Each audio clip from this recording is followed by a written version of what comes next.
Hello, friends. I want to destroy this ground. Be sure to subscribe to my channel. I didn't know it was real. My daughter is always saying things. She came up with a game where we pretend that I have gone inside of her butt. She puts 100 band-aids on me to protect me from the smell. This is all make-believe, of course, and I thought it was make-believe when she told me about the bandit place on Tuesday. Rain and I found a bandit place, she said as I strapped her in the car seat. Is that so? I asked. Cool. I gave her a quick check for ticks. They have been bad this year, and whenever she goes into the woods behind the school where they have summer camp, she usually gets covered in them. But today, she was clear. Yeah, said Leanie. It is a red triangle on the door. I got in the driver's seat and started the truck. Did you go inside? No. It's scary. It sounds scary, I said, carefully backing out of the parking spot, trying not to run over any kids. What do you think's in there? Rain said there are ghosts inside. Oh, yeah, I wouldn't go in a bandit place with ghosts inside behind a red triangle door either. Good thinking, kiddo. You're a scaredy cat, Papa. I laughed. She loved to insult me. Didn't you just say that you were also scared of the bandit place? It's scary, but I'm brave, poopy face. Rain and I are gonna go in. That is brave, I said, pulling out onto the highway. You'll have to tell me what you find there. It rained on Wednesday, and the kids stayed inside the school most of the day, and there was no talk of a bandit place. On Thursday, one of Leanie's teachers pulled me aside in the hallway when I went to pick her up. Leanie's had an accident, said Miss Violet. She's okay, but she got bumped on the head when she was playing in the woods with Rain. That was nothing new. Alright, thanks for letting me know. I went outside to the playground, where Leanie and Rain were swinging. Leanie's dad, shouted Rain when she saw me. Leanie got a bump on her head. So I heard. You okay, kiddo? Leanie started crying and then jumped off the swing and hugged onto my leg. It was the bandit place, said Rain. She bumped her head on the door. I bent down and brushed the hair away from Leanie's forehead. There was a big goose egg right in the middle. Looks like that triangle door got you good. Are you okay? Leanie wiped some snot on my shirt and then nodded. The ghosts opened the door and I got a bump on my head. Sounds like some mean ghosts. Ghosts aren't real, Leanie's dad, shouted Rain. Yes they are, shouted Leanie. HMPH. I'm never playing with Rain again. You're not my best friend anymore, declared Rain. They did this about once a week where they would announce that they never wanted to see each other again, and then the next day they were right back at it, inseparable. Alright, I said. Let's be nice now. We will see you tomorrow, Rain. As we were walking around the school building to the parking lot, Leanie grabbed my hand. It really was ghosts, Papa. I believe you, I said. But of course, I didn't. On Friday, at 1:23 p.m., I was in my office at the restaurant, putting together an order. That's when my cell phone lit up with a series of notifications. Before I could look at them, the phone rang. It was school. Hello. Mr. Fleming? There is an emergency at school. We are sending all of the children home immediately. Please come pick up Leanie. You may have to talk to the police. What? I stood up and hurried out of the office. What happened? What is it? Rain Phillips has gone missing. She went into the woods with Leanie and never came back. I felt sick and panicked. Is she okay? Is Leanie okay? I rushed through the restaurant and pushed the door open. She got a little scraped up, but physically she is fine. Please get here as soon as you can. I'll be there in 5, I said, hanging up and jumping into my truck. I sped onto the highway toward the school. I saw a cop get on behind me but decided that nothing was going to slow me down. But the cop wasn't interested in me. He slipped around me and zoomed past, going even faster than I was. When I made it to the school, I saw 4 police cars lined up by the sidewalk. It was such a jarring sight. I parked and ran into the school, heading toward the classroom where the 3 6-year-olds were. "Mr. Fleming," said a voice from behind me. It was the head of the school. "Leanie is over here."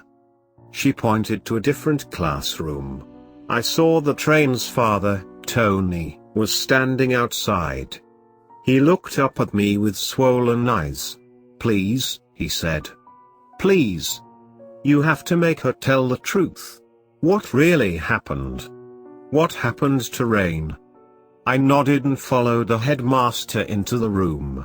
Leanie was sitting in a chair.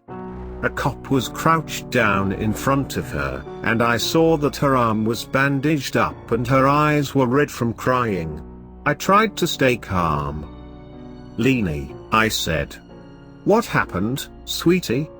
"Rain went in the banded place and never came out," said Leanie between sobs. I looked at the headmaster for a cue. "It's an old shed at the end of one of the trails," she said. "The children play there sometimes. The abandoned place, they call it. It's as far as they're allowed to go." "She's told me about it," I said, then turned back to Leanie. "What happened to your arm?" Leanie started wailing. I picked her up in a hug and patted her back. "Okay, it's okay. Papa's here. Everything's okay. Can you tell me what happened?" Rain scratched me. "You were fighting, then?" I asked, continuing to pat her back. "She wanted me to go inside the banded place and I didn't want to," said Leanie. "Okay. It's okay. I'm sorry you got hurt. What happened after Rain scratched you?" "She went in the banded place and closed the door with the red triangle and I heard the ghosts and the door with the red triangle opened and Rain wasn't there." I looked back over to the headmaster. "Are the 2 doors to the shed? Could Rain have gone out the back door?" The headmaster shook her head. My own head was spinning. "You've got to tell me what really happened, Leanie," I said, now bouncing her gently. "I'm not lying," she screamed. I know, I'm sorry. That's not what I meant. Just, maybe there's something you're not telling us. Something you maybe forgot for a second. Rain went in the banded place and never came out." The cop scratched his neck and spoke up. "Okay, Mr. Fleming. Maybe it's best if you take your daughter home and let her get some rest. We can try again later." "I'm so sorry," I said. "I wish I could help more." "Well, we're putting together a search team right now. If you'd like to join, we could use every able-bodied person we can get. The woods are deep." I felt something resembling relief. There was something that I could do. "That sounds good. I'll drop Leanie off with my mother and come right back." "Thank you," said the cop. I never did catch his name. I left the room still carrying Leanie. Back in the hallway, Tony Phillips looked at me with eyes that were somehow filled with both terror and hope. "Did she tell you what happened?" he asked. I shook my head and put my hand on his shoulder. "I am so sorry. We'll try again soon. For now, I'm going to drop her off and come back to help find your daughter." "I told you what happened," said Leanie. "Rain went in the banded place and never came out." An hour later, I was standing in front of a small shed in the woods, with a red triangle spray painted on its door. The rest of the party had moved deep into the woods by then. But there I stood, transfixed. A warm breeze was blowing, but I felt chilled to my soul. The door rattled in the wind on creaky hinges, and I had the sudden feeling that some great evil was waiting inside. "Don't be a child," I thought.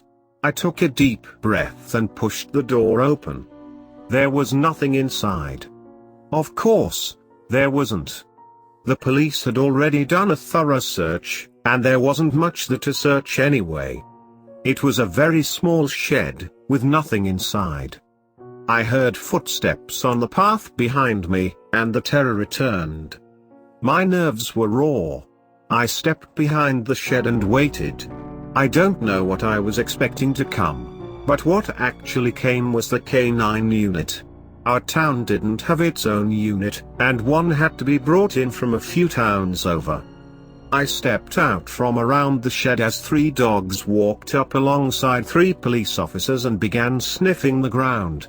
I watched as one froze, shot up his tail, and began to trot off into the woods. An officer followed behind, and so did I.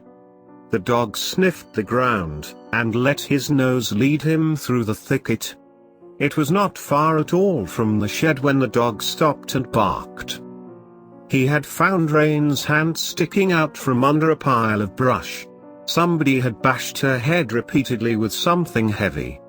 She was dead. After I recovered for a moment from the horrific shock of seeing Rain's dead body, I called my mother to check in on Leanie. She didn't answer, so I tried 3 more times in succession. Again, she didn't answer. I wanted to stay at the school and help, though by that point I wasn't sure what help I could be, but I was worried about Leanie. I found my way back to my truck, a mess of nerves and sorrow and questions. What had really happened out there? What had Leanie really seen? And why the hell was my mother not answering her phone? It was starting to get dark out when I pulled into my mother's driveway. The first thing that I noticed was the front door standing wide open. That was unusual, but I tried not to panic. It was, after all, a nice cool evening after a hot day. When I got out of my truck and saw a streak of what looked like blood smeared across the door, that's when I panicked. I ran inside and the first thing I saw was my mother lying dead on the living room floor, with many bloody wounds all over her body. "Leanie!" I shouted, running from room to room, looking for her. I called 911 and begged for help as I searched every room and every closet in the house. She wasn't there. Nobody knows where she is.